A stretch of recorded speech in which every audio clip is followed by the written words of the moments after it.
Assalamualaikum warahmatullahi wabarakatuh. Bertemu dengan saya Bustanul Arifin, Program Studi Teknik Elektro Fakultas Teknologi Industri Universitas Islam Sultan Agung, Unisula, Semarang. Pada kesempatan ini akan kita pelajari mengenai aplikasi Arduino yaitu motor servo.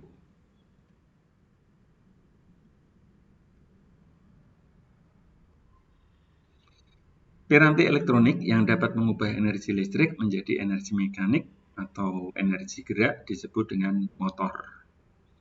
Jenis motor ada dua macam, yaitu motor AC dan motor DC. Motor DC mempunyai keunggulan dibandingkan dengan motor AC di sisi kemudahan pengendaliannya. Motor ini dapat diubah arah putarannya dengan membalik polaritas atau tegangannya saja.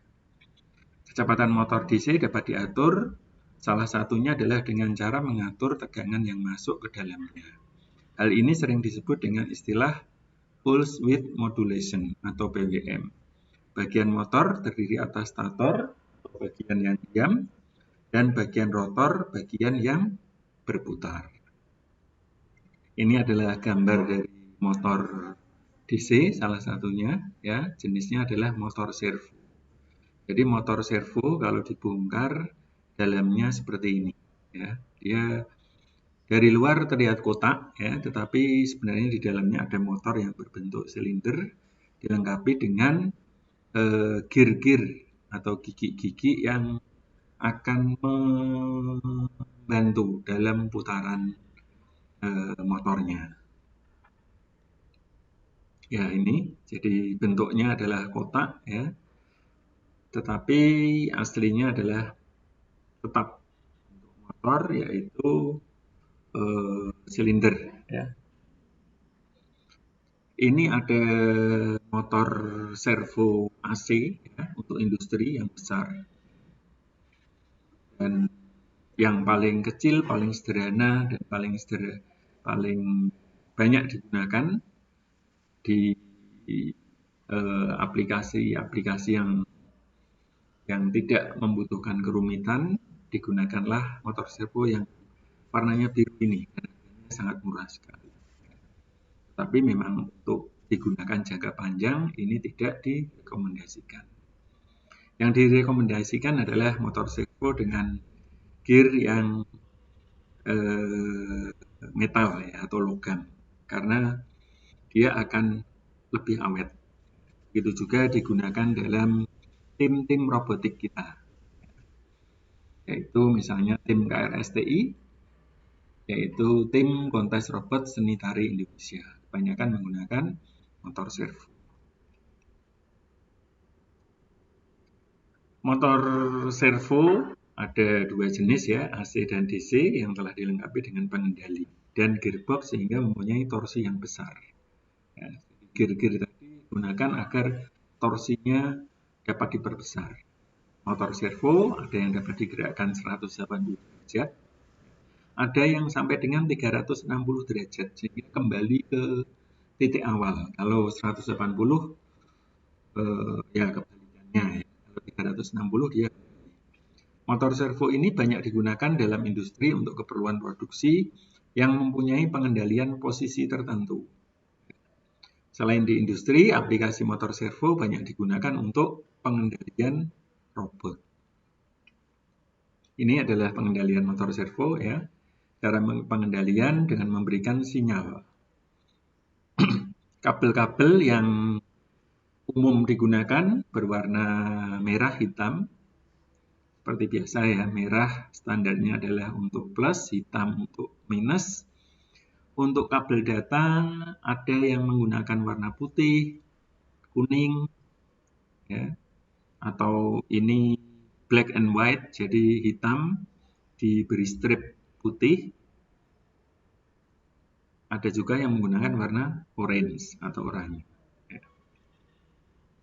Jadi cara menggerakkannya adalah kita memberi pulsa dengan 1 milisecond, ya, waktu 1 milisecond dia berada pada posisi 0. Terus pulsa dengan 1,5 milisecond, dia berada pada posisi 90. Sedangkan pulsa yang maksimal dengan lebar pulsa 2 milisecond, ya, ini 2 milisecond, akan menggerakkan motor tersebut ke 180 derajat.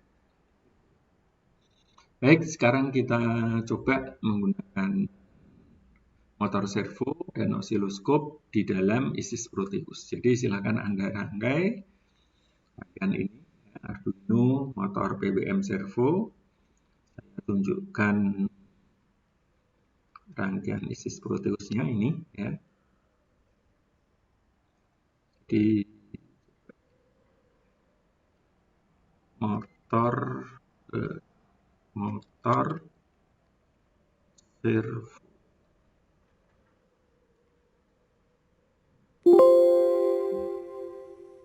Apa? Bentar, gak ada masalah. Nah, ini motor. Ini motor PWM servo, Anda pilih ya. Yang ini pun sama, tapi saya pilih PWM servo, ya. Ada di default atau di tokonya, ya. Oke, kalau sudah terus Anda masukkan ke sini. Dan ini plus minus biasa power ke ground. Terus ini hubungkan ke sebuah osiloskop, ya. Osiloskop tentunya kita lihat atau cari di sebentar, instrumen mana?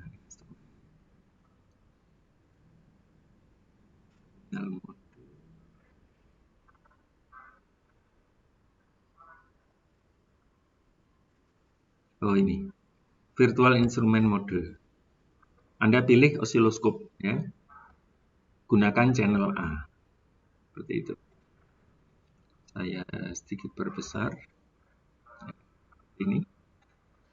Terus kalau sudah rangkaiannya sudah terangkai dengan betul, sekarang kita ke pemrograman Arduino. Nah, yang pertama include servo.h, ya. Kenapa? Karena sudah ada library-nya. Library-nya motor servo.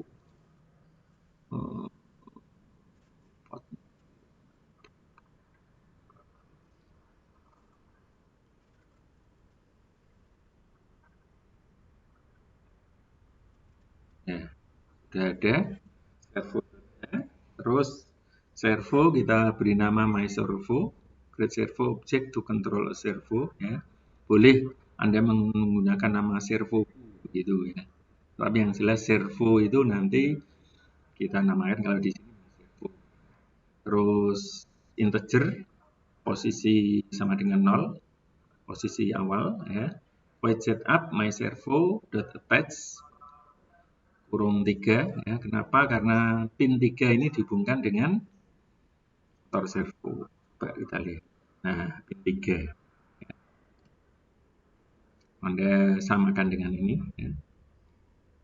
Terus void loop for, nah ini menggunakan perulangan. Pos berarti pos sama dengan 0, ini posisi, berarti ini inisialisasi. Terus pos apakah lebih kecil dari 180? Lebih kecil sama dengan, selama ini terpenuhi maka pos ditambah dengan 1, ya. 1, 2, 3 terus naik. Jadi nanti sinyalnya akan naik turun. Nah, nanti kecil naik sampai maksimal membesar nanti kembali lagi. Seperti itu. Ini pun sama. Kalau sudah sampai 180 nanti dia dibuat mengecil, ya, mengecil. myservo.write pos delay 15 second. Ya, kalau sudah biasa kita verify, ya. Verify, compiling sketch.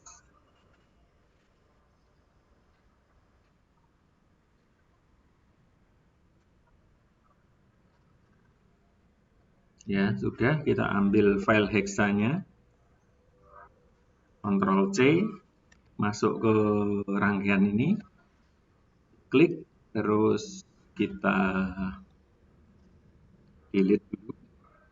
Ya, kalau baru ini masih kosong, ya, karena saya rangkaiannya tadi sudah ada programnya, maka saya ulang kembali ya. Oke, terus kita jalankan. Debug, start. Nah, muncul ini. Jadi nanti yang kelihatan di sini ya, di osiloskop. Debug, execute. Nah, ini. Nah, ini naik sampai 120 terus turun begitu. Nah, ini sehingga dia gambarnya seperti ini. 180 kembali lagi ke 0. Seperti itu. Dan ini kalau tidak muncul, Anda perlu setting ini ya, setting apa ini untuk channelnya, channel A jelas ya, Anda sesuaikan time per diff-nya berapa, volt per diff-nya berapa sehingga sesuai. Ini 2 milivolt. Terus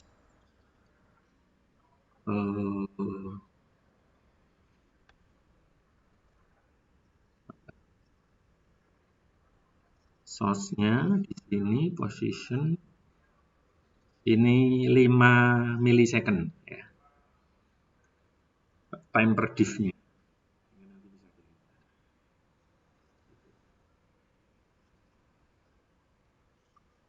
Ya, silakan Anda coba. Dan sekian, terima kasih. Semoga menjadi ilmu yang bermanfaat. Saya akhiri. Wassalamualaikum warahmatullahi wabarakatuh.